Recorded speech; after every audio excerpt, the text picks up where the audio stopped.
scalpel and my rubber ready. I'm now going to be grafting some aubergines. I have 2 aubergine plants here. One rootstock plant, which is this one, and one scion plant, which is this one. This is a black pearl variety. And we are going to take the top off one and put it onto the other. Now, why would I want to do that? Well, we have the rootstock variety, a bit like a fruit tree, is very vigorous and has a lot of growth and offers a lot of energy to the plant. And then we have our top scion variety, black pearl, which produces a very fine aubergine. So I can have the qualities of this plant, which is very vigorous and productive, coupled with this plant, which is producing a nice, tasty, attractive aubergine. And by putting them together, I can have the best of both worlds. The first thing we did was, obviously we've sown the seeds and raised the plants, and the idea is to try and get the plants so they're roughly the same size. You can see this one is slightly smaller, but actually looking at the stem, which is the important part, that's actually slightly bigger, so I think we can get away with it. And once the plants are around about this size, maybe ideally a bit smaller, we can cut them both, which I'll do now with my secateurs. I'm going to cut them just below the, I'm going to cut the rootstock, which is this one, just below this node, because I don't want any of the top qualities of the rootstock to grow in my plant. So by cutting this one here with my secateurs,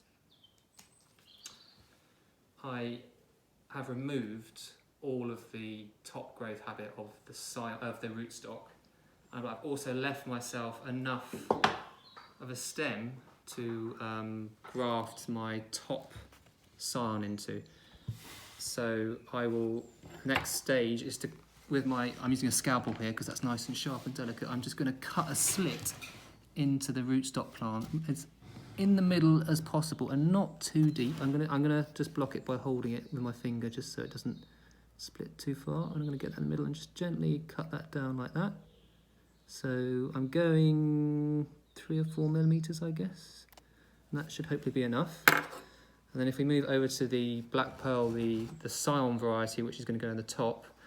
This one, in the books it doesn't suggest doing this, but something I like to do is just remove some of the leaves from the plant, like that, and like that. And that just means that, because what's going to happen is when I take this off cut this top off, it's suddenly going to lose all its ability to replace its moisture and its leaves, but it's still going to be losing moisture through the leaves. So just to reduce the amount of moisture that's being lost, I've taken those leaves off. I'm leaving these 2 so that it can, once the wound has been healed, it will be able to photosynthesize and grow. So I'm now going to cut my top. Now, it doesn't matter so much where I cut this because I want all this to be growing in my plant. So I'm going to cut this roughly at the height that I think the diameter of the stem is going to match the diameter of the stem of the scion. So I'm going to cut it about there, I think. That's my plant. And then with my sharp scalpel, I'm going to cut a wedge shape in the stem. Now, this may take a couple of attempts, but I've got plenty of stem to play with, so it doesn't matter if I don't get it first time. It ideally wants to be very thin at the bottom and then tapering up the top. I might just take a little bit more off there. There we go. So can you see that on the camera? There's a wedge there, and now hopefully that wedge is going to fit into the hole that I made in the scion. But another thing that you need if you're going to do grafting, well, you don't need it, you can use tape if you want to, but these are what professionals use. They are grafting clips.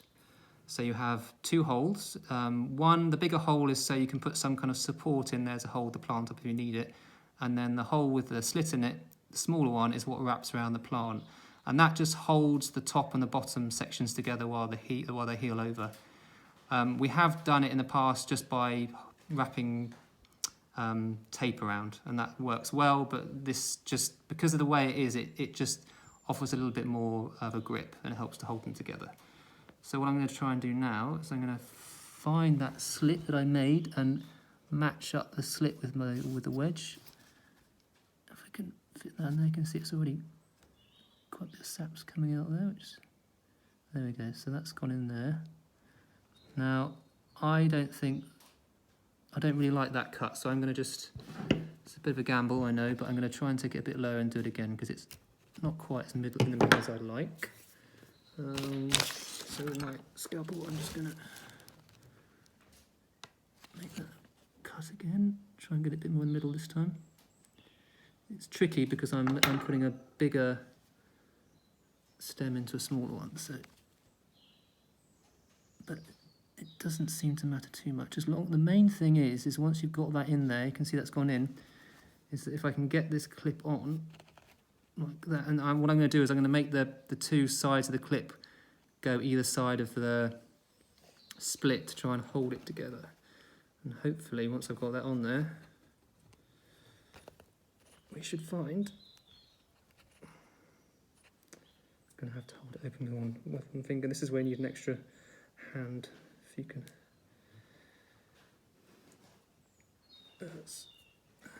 Maybe if I could ask my assistant Lena just to hold that. Could you just hold the top part in place for me? Thank you. So I'm just going to hold that over my finger, and then if I can get it on, we just did a test run of this and it went a lot smoother than it has this time, but hopefully that will go on there. Slide that on and just slide it up, and then if Lena lets go, perfect. So you can see that's now held in place, and I'm just going to check. Yeah, they are matching up well. Now, what I may also do is put something like a small pea stick or a cocktail stick in that other hole just to give it a bit of support. Now, the next thing that's really important is you put this plant in the dark for at least 2 days. And that means that the plant isn't photosynthesizing, it's putting all its energy into healing that wound. And also, you want it to be wrapped in plastic bags so it keeps the humidity high and it doesn't lose too much moisture. And after 2 days, you can take the plant out and just leave it out in the open for a little while, say an hour, and just see if it starts to droop, then you know it hasn't healed over properly and you want to put it back in your bag. And if it stays true like it is now, nice and firm and rigid, then you know that the wound is healed and you're ready to leave it out. I wouldn't put it straight into a greenhouse because that's going to be very hot, so I keep it in a reasonably warm room just until the plant's got used to being out in the open, and then gradually you can move it into a warmer and warmer environment until eventually you can just treat it like any other plant.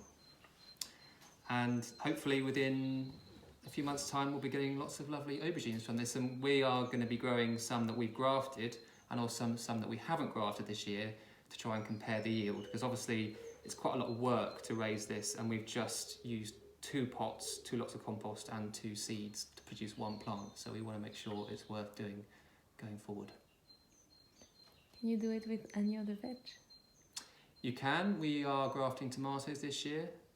You can also do it with cucumbers, but they're quite hard to get hold of, the seeds, and also peppers. And one thing we tried last year was and the year before in fact, is we grafted a tomato plant on the top onto a potato plant on the bottom, which was quite fun to do, and the theory is that you get a yield of potatoes and tomatoes, but what we found is we got tiny little potatoes and a reasonably good tomato yield, so other than being a bit of fun, we decided it wasn't really worth doing.